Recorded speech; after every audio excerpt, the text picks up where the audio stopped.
Hello and welcome everyone to a new video on your channel, Mr. Tech Tips. Before watching the video, don't forget to subscribe to our channel and to like this video.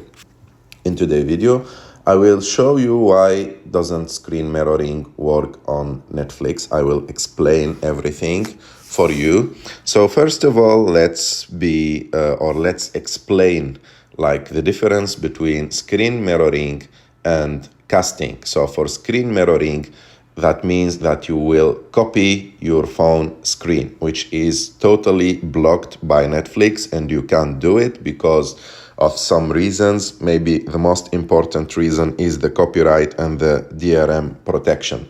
That means if you try mirroring your screen, you will see black screen, or you will find like audio only, no video, or you will receive a message that will say that mirroring is not supported.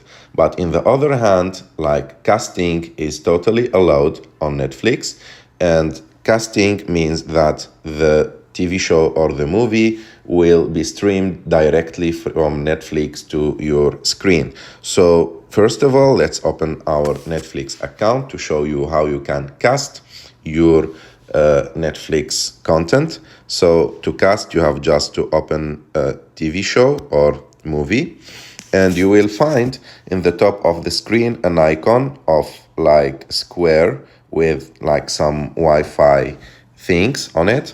You have just to click on it, and as you can see, it will tell you, please select a device to play on. That means you should have another TV or device that support Chromecast, that is like, or support casting, that is connected with you on the same Wi-Fi. And this is so important. You should be, both of you, connected to the same Wi-Fi network, because if you are not connected to the same Wi-Fi network, you can't cast on that like other device. And to cast, it's very easy. So you should do Netflix like I told you, and select your TV, and like that you can enjoy your TV show on your TV or another device that support Chromecast. I hope that you like this video. If you like this video, don't forget to subscribe to our channel, to like this video, and see you in the next